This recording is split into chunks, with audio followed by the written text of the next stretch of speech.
नवांग बतवा जो मैं फोन करता काहे से? वीडियो हेलो वीडियो चाचा जी, मैं उठा बना बांध समीद अंसारी, राकिब भाई, हमारे नायब यादव जी, दिनेश प्रजापति जी और राममिलन मौर्य जी, हमारे यहाँ पर मलाई अंसारी जी, भाई हमारे गांव के सभी सम्मानित गण, छूट गया हो हमारे मुंह से, उसके लिए हम माफी चाहेंगे। हमारे दाऊ चचा, पेमाई प्रजापति जी, पप्पू अंसारी जी, श्यामलाल विश्वकर्मा जी, हमारे बड़े भैया लखधारी यादव जी, रविंद्र यादव जी, मैं सब लोगों को अपने दिल की गहराइयों से हार्दिक अभिनंदन वंदन एवं प्रणाम करता हूं। हमारे इस विद्यालय के यशस्वी प्रधानाचार्य, जुझारू प्रधानाचार्य दिनेश चंद्र मौर्य जी, लल्लन प्रसाद यादव अध्यापक जी, हमारे जितने भी स्टाफ के गुर्जर हैं, रसोइया हैं, एसएमसी अध्यक्ष, उपाध्यक्ष, सारे हमारे बच्चे, गांव की देवतुल महिलाएं, देवतुल जनता, मैं सबको अपनी दिल की गहराइयों से हार्दिक वंदन, अभिनंदन एवं प्रणाम करता हूं। आज का दिन बड़ा गौरव का दिन है। 26 जनवरी 2026 इतिहास में बहुत दिन बाद पहली बार आया हुआ है। ये योग का विषय है और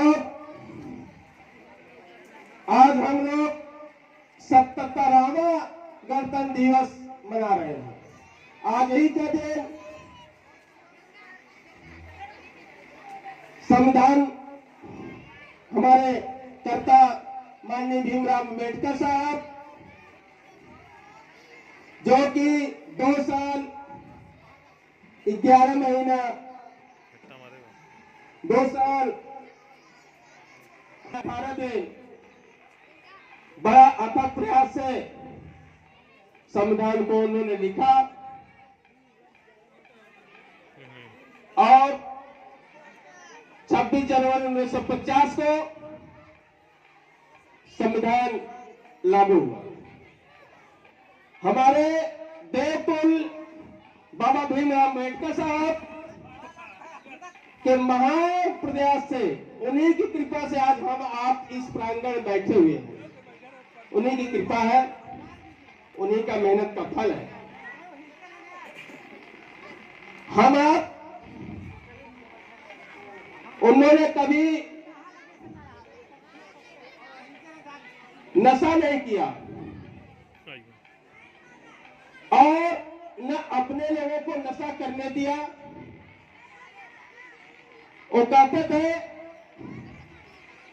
कि नशा परिवार को भी नाश कर देती है और परिवार के साथ साथ अगल बगल अड़ोस पड़ोस को भी नाश कर देती है।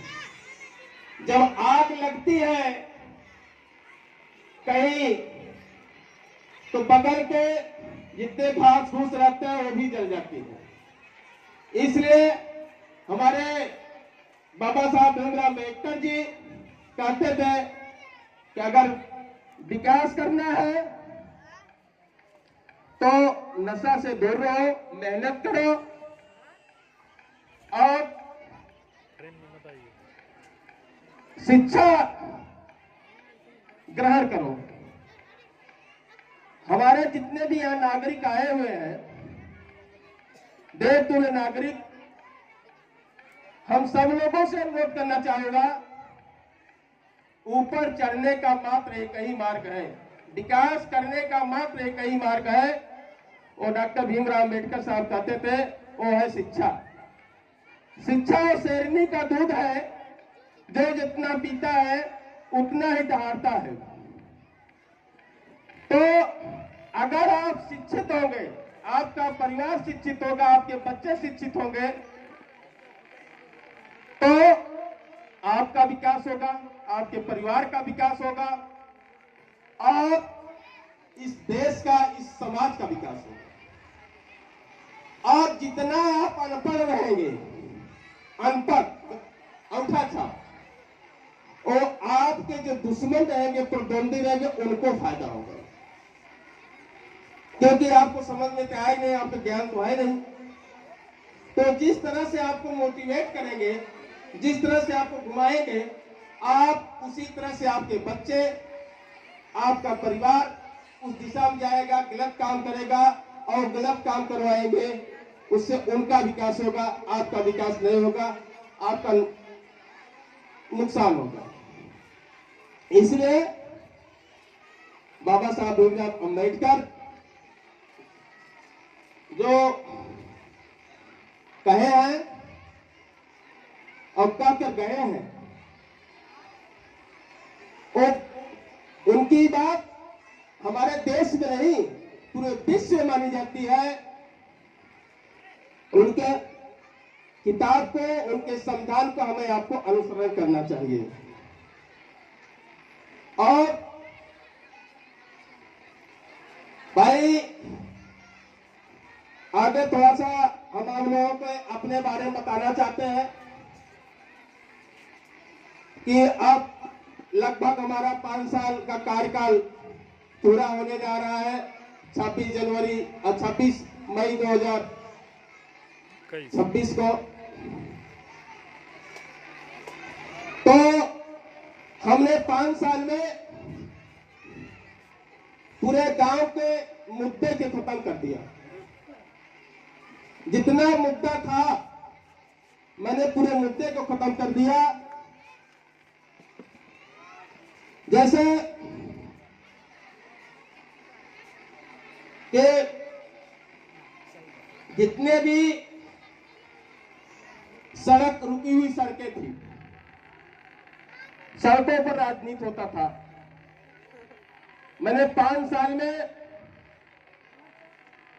1947 भारत देश जब से आजाद हुआ था, उसके बाद हमारे गांव का मुद्दा बना हुआ था, स्वतंत्रता लोगों को नहीं मिली थी। आने जाने में बहुत कठिनाइयां होती थी। बरसात के 4 महीनों में किस किस दशा से लोग आते जाते थे, उस दशा को प्राप्त उतना कष्ट होता था हमारे गांव के नागरिकों को। मैंने वो मुद्दा हल कर दिया जो 1947 से मुद्दा बना हुआ था। जैसे मैंने हमारे काली देवी मंदिर 3 गांव का जो है सरहद था, उमरपुर, सुंदरपुर, हिंसनपुर, मैंने उस सड़क को बनवा दिया, वहां नाली बनवा दिया, वो बस्ती मैंने आजाद कर दिया।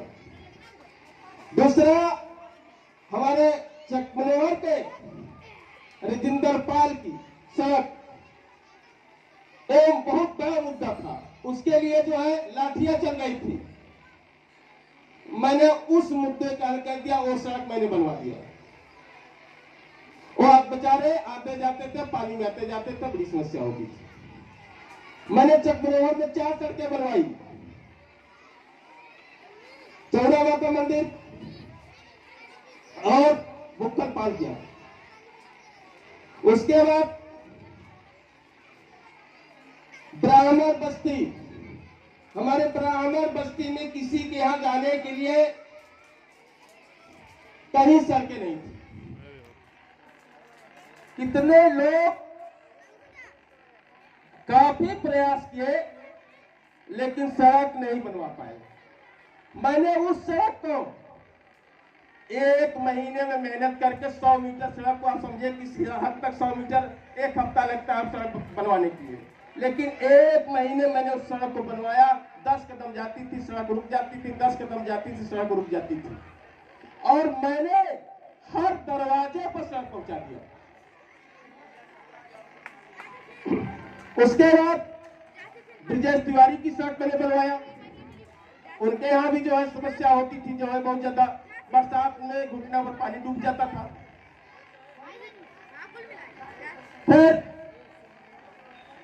पंचायत भवन से जो सड़क जाती है 1947 के बाद वो मुद्दा बना था, भैया इस बार नहीं, इस बार नहीं, इस बार नहीं, इस बार सड़क में बनवा दूंगा। इस बार करते करते कितने वर्ष बीत गए, लेकिन इस बार आया ही नहीं। उस सड़क को मैंने बनवा दिया, जो कि भगवानपुर से हो तक लोग वहां से गुजरते हैं। वो बहुत बड़ा मुद्दा था हमारे देश में, स्वतंत्रता के बाद वाला मुद्दा था। मैंने उस मुद्दे का हल कर दिया, बनवा दिया सड़क। उसके बाद चकमनोहर से होकर गोपीगंज मार्ग को जोड़ने वाली सड़क हमारे माननीय विपिन दुबे जी विधायक जी, मैंने उनसे गया, अपने गांव की समस्या के बारे में बोला। माननीय विधायक जी कहे, यार प्रधान जी मैं तत्काल बनवा देता हूं, कितना होगा बनना तो बताओ। उन्होंने 150 मीटर इंटरलॉकिंग दिया, वो बन गया। उसके बाद थोड़ा सा 70 मीटर बचा, तो मैंने कहा कि काम तो पूरा हुआ नहीं विधायक जी, 70 मीटर रह गया। कहे यार तो वो एस्टीमेट में गड़बड़ हो गया था, थोड़ा सा कम हो गया, इस बार मैं पिच रोड बनवा देता हूं। हम कहा यूं, उन्होंने पिच रोड दे दिया, और वो जो पिच रोड बनी वो भूलभरी था। हम वो शंकरगिरी रात को 10 बजे तक इस जाड़े में जा करके, हमारे हरचंद भाई की जमीन है उस पर, पूरा मेहनत किया हम लोगों ने। रात को 10 बजे जीसीबी मंगवाए और उस रोड को मिट्टी फेंकवाई इस रोड पर, और आज पिच बन गई। चाहे 12 बजे 1 बजे 2 बजे रात आया जैसे आया जाए, कोई समस्या नहीं रह गई। 1947 से समस्या बनी हुई थी। उसके बाद अस्फाक भाई के दरवाजे से मैंने सत्यनारायण यादव दरवाजे तक इंटरलॉकिंग लगवाया। वो बहुत बड़ा मुद्दा था। मुस्लिम बस्ती में एक लहरा पानी बरस जाता था, मुस्लिम बस्ती डूब जाती थी। यहां पर हो गए हमारे असलम भाई, जब रात को पानी बरसता था तो असलम भाई मुझे फोन करते थे, प्रधान जी घर डूब रहा है, घर डूब रहा है, अरे कब नाली बनवाओगे, कब नाली बनवाओगे, यहाँ के सब परेशान है, रात पर छाता लेकर बैठे रहे। मैंने उस नाली को, इतनी बड़ी नाली को ग्राम पंचायत की तरफ से नहीं बना पाया। कोई 100 मीटर 50 मीटर बनना मुश्किल हो जाता है, लेकिन इतनी बड़ी नाली 300 मीटर नाली मैंने बनवाया। वो कोई विधायक ही काम करवा सकता है, लेकिन मैं रात दिन एक करके 7-7 बजे 8-8 बजे 9-9 बजे रात विकास भवन में बैठा रहता था। काफी अथक प्रयास से मैंने उस नाली को बनवा दिया। वो बस्ती जो है स्वतंत्र हो गई। उसके बाद यहीं पर हमारे रविंद्र यादव जी हैं। एक बेचारे एक बार थोड़ा सा पानी बरस जाता था, विश्वकर्मा बस्ती के बगल में उनका घर जाने के लिए, और वहां से काफी लोग निकलते हैं। इतना कीचड़ हो जाता था, इतना कीचड़ हो जाता था कि पैदल चलना दुर्लभ हो जाता था। साइकिल और मोटरसाइकिल की बात छोड़ दीजिए आप। मैंने उस सड़क को बनवा दिया उनके दरवाजे तक।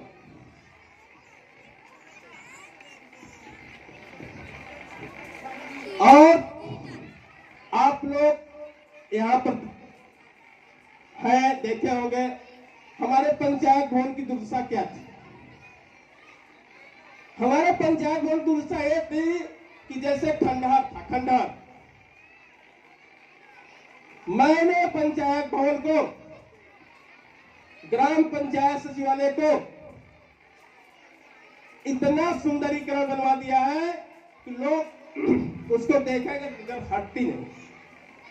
आप देखिए किस तरह से जैसे किसी का घर बना हो पंचायत भवन, आप पंचायत भवन उसको नहीं करते, सारा चीज उसमें जो है हमने सब कंप्यूटर से लैस सारा चीज कर दिया है।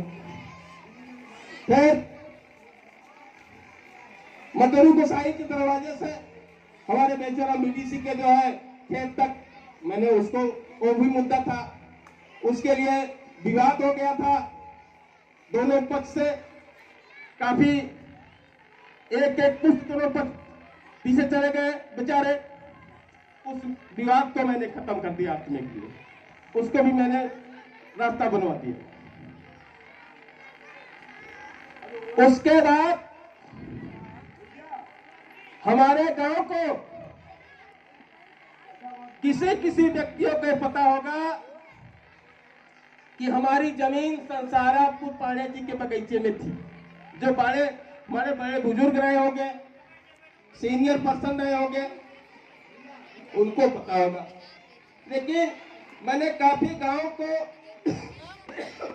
लोगों से पूछा, क्या भैया आपको पता था?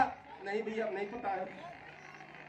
तो उस 5 बिस्सा जमीन को हमने, जो कि हमारे गांव के निवासी नहीं है, संसारापुर के निवासी है, मैं 5 बिस्सा जमीन निकालकर अपने गांव को देने का काम किया। उस 5 बिस्सा जमीन आज के डेट में ये बताइए कि कितने की होगी? मेरे गांव का कोई भी नागरिक नहीं उस 5 बिस्सा जमीन को बेच रहा था, लेकिन वो संसारापुर के लोग बेच रहे थे। मैंने उस 5 बिस्सा जमीन को दिया। हो गया 50 लाख करोड़ की संपत्ति। उसमें मैंने आरआरसी सेंटर और गल्ला गोदाम बनवाने का काम किया।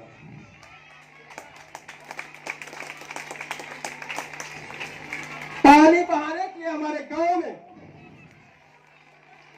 काफी समस्याएं थी। एक बाल्टी पानी लाने में लोगों को दिक्कत हो रही थी, लेकिन मैंने युद्ध स्तर से, आज ही मेरा प्रयास जारी है, हर घर में स्वच्छता देने का काम किया मैंने, जिससे कि हमारे गांव में किसी प्रकार की गंदगी न हो, बीमारी न फैले और लोगों को सुविधाएं हो जाए, जब तक कि पूरे गांव में नाली की व्यवस्था नहीं हो जा रही। मैंने चकबनोहर, चकरपालपुर, हिंजापुर, तीनों गांव में जो है मैंने बराबर का काम किया है। ऐसा नहीं है किसी के गांव में मैंने सोक्ता, डाली, कड़ंजा, मैंने आवास मैंने जितना दे दिया, अभी तक किसी ने नहीं दे पाया। और अभी तक इतिहास है, मैं अपने गांव को 125 आवास मैंने पास करवा दिया। कितना? 125 आवास मैंने पास करवा दिया, सिर्फ सरकार की तरफ से पैसे आने की दे रहे। हम अपने कार्यकाल में लोगों को सम्मान, लोगों को काम के प्रति भावना, अथक मेहनत और अथक प्रयास से देने की कोशिश किया। कहीं किसी की सम्मान गिरने नहीं दिया अपने जी जाते। अभी तो भाई चुनाव नजदीक आ रहा है, प्रत्याशी भाई बहुत आएंगे। मुद्दा तो किसी प्रत्याशी के पास है नहीं आज के डेट में मेरे भाई, और चुनाव मुद्दे पर होना चाहिए। पीसी यादव के बारे में अभी नाना प्रकार का संदेह डाला जाएगा, बैकवर्ड फॉरवर्ड किया जाएगा। लोग कह रहे हैं कि पीसी फॉरवर्डों का सहयोग करते हैं, वो तो फॉरवर्ड मानसिकता के हैं। दिनेश प्रजापति जी, मैं आपसे एक बात पूछना चाहता हूं, आप एक शिक्षित व्यक्ति हैं कि मैं फॉरवर्डों का सहयोग करता हूं, बता रहे हैं कि मुस्लिम का सहयोग कर रहा हूं, पंडितों का सहयोग कर रहा हूं, ठाकुरों का सहयोग कर रहा हूं, गोसाई हमसे आगे चले जा रहे हैं। लेकिन मैं आपसे एक बात पूछना चाह रहा हूं कि बैकवर्डों को कौन शराब पिला रहा है, कौन बर्बाद कर रहा है, कौन ब्राह्मण बर्बाद कर रहा है, कौन ठाकुर बर्बाद कर रहा है, कौन गोसाई बर्बाद कर रहा है, कौन मुस्लिम बर्बाद कर रहा है। बात मुद्दे की होनी चाहिए। आप पूछिए जो प्रत्याशी आपके बीच में आए, उनसे कहिए कि आप अपना मुद्दा बताइए। बैकवर्ड फॉरवर्ड बहुत पुरानी कहानी हो गई है, इसको बंद करो। एक दूसरे को लड़ाने की मानसिकता को बंद करो। गांव में तनाव से विकास नहीं होता। हम एक दूसरे को लड़ा देंगे तो विकास नहीं होगा। विकास एक आपसी सामंजस्य से होता है, एक समूह से होता है। जो है हम एक दूसरे के प्रति जलन की भावना रखेंगे। आप जिसके पड़ोसी हो, आपके घर में आग लग जाएगी, वो आपका पड़ोसी ही आएगा पहले। मेरा घर दूर रहेगा, मैं नहीं पहले पहुंचूंगा, हमें सूचना मिलेगी तब हम पहुंचेंगे। लेकिन जो पड़ोसी हो, उससे अच्छा सा संबंध स्थापित करके रहना चाहिए। चाहे वो यादव हो, चाहे मुस्लिम हो, चाहे प्रजापति हो, चाहे वो ब्राह्मण हो, चाहे जो भी जाति का हो। और पड़ोसी पड़ोसी होता है, 100 गोटी में एक पड़ोसी। अगर पड़ोसी रहता है, हमारे घर में आज शाम को खाना नहीं है, तब पड़ोसी अपने घर से खाना जाकर दे देता है, वो चाहे किसी भी जाति का हो। तो जब एक दूसरे में आपसी भाईचारा करोगे, ऐसी भाईचारे की बात करोगे, तब गांव का विकास होगा, सब शिक्षा होगा। आप जान लीजिए। दूसरी चीज है, आप उनसे पूछिए जो आपके बीच में आएंगे, तमाम तरह के प्रलोभन देंगे तो भैया आप उस मुद्दे पर चुनाव लड़ रहे हैं, आप क्या करेंगे? एक दूसरे को आप लड़ाने का काम करेंगे, शराब पिलाने का काम करेंगे, बच्चों को शिक्षित करने का काम करेंगे। आपका क्या उद्देश्य है? आप उनसे पूछिए। सब लोग, आप हमारे देवता हैं, आप हमारे मालिक हैं, मालिक का फर्ज बनता है कि मुझसे पूछने का। आप पूछिए जो आएंगे उन आप लोगों के बीच में, उनसे पूछिए आपका मुद्दा क्या है। आप मुद्दा की बात कीजिए, आप फरमाइए मत हिंदू मुस्लिम आपसी लड़ाई है ही, हाउ दुनिया भर बहुत हो गया, फॉरवर्ड बैकवर्ड बहुत हो गया। आपसे बताइए आपका मुद्दा क्या है, आपका विजन क्या है, आप कैसे जो है आप प्रधान हो जाएंगे, तो आप जो है क्या करेंगे गांव के लिए, आपका क्या मुद्दा है, आप उनसे पूछिए। एक कहानी हम आपको बता देना चाहते हैं आप लोगों को। हमारी माता जी फर्श पर गिर गई थी, उनका कोल्लू फ्रैक्चर हो गया था। मैं इलाहाबाद लेकर के उनका ऑपरेशन करवाया था, लेकर था। तो ये बताइए, किसी का दुख हो, चाहे आपका हो चाहे मेरा हो, किसी का भी हो, दुख में लोग साथ देते हैं कि षड्यंत्र रखते हैं? बताइए बस साहब, आप बताइए, दुख में लोगों को साथ दिया जाता है, षड्यंत्र रचा जाता है? साथ दिया जाता है। लेकिन मैं अपने माता जी को लेकर के इलाहाबाद में एडमिट था, लोग हमारे खिलाफ षड्यंत्र थे, हर जन बनाओ सवाल लगवाने की जो पूरी योजना बनी, बुलवा करके उसको शराब पिला करके ज्ञानपुर भेजा गया, डीएम साहब के यहाँ, मुख्यमंत्री पोर्टल पर, एसपी महोदय जी के यहाँ, हमारे खिलाफ दरखास्त दिलाई गई। हमें तब पता चला जब थाने से हमें जो है फोन गया कि प्रधान जी आपके खिलाफ हरिजन बनाम सोवर का जो है एसपी साहब के यहाँ से नोटिस आया हुआ है एफआईआर करने के लिए। क्या मामला है, कैसे है? मैं भागते भागते आया।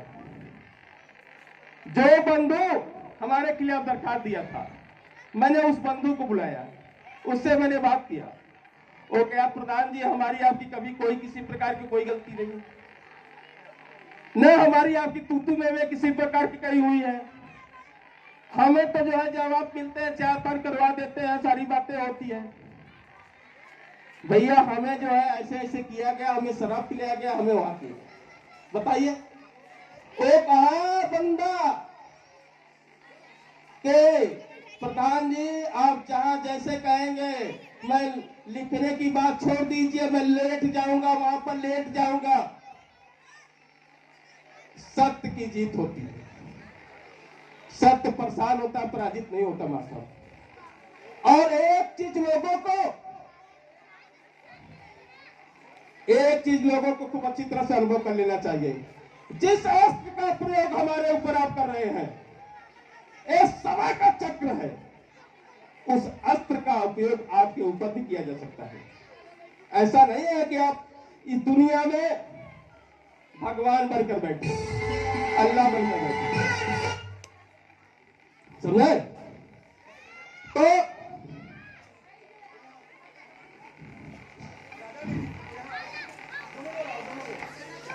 आप लोगों को इस समय का अभाव होने के नाते मैं अपने वाणी को विराम देना चाहता हूं, क्योंकि समय बहुत ज्यादा हो गया है। लेकिन एक बात आप लोगों को अवश्य मैं बोलना चाहता हूं जाते जाते। लोग आएंगे बहुत, जाएंगे बहुत, कोई भी निर्णय अपने स्वविवेक विचार करके कीजिएगा और अपने बच्चों को और अपने परिवार को शिक्षा की तरफ ले जाइए, जिससे हमारी आने वाली पीढ़ी एकदम मजबूत हो, जिससे कोई भी व्यक्ति अगर जेसीबी लगाकर हिलाए तब भी न हिल पाए, इतना मजबूत आप कर लीजिए, इतना मजबूत कर लीजिए शिक्षा को। जब आप शिक्षित हो जाएंगे तो आपको कोई गुमराह नहीं कर पाएगा। अच्छे और बुरे का आप फर्क समझना जान जाएंगे। और जब तक आप शिक्षित नहीं होंगे, गांव शिक्षित नहीं होगा, समाज शिक्षित नहीं होगा, तब तक आपका इस्तेमाल गलत तरीके से लोग यूज करते रहेंगे। इसी के साथ मैं अपने वाणी को विराम देता हूं। जय हिंद, जय भारत, धन्यवाद। हमारे प्रधान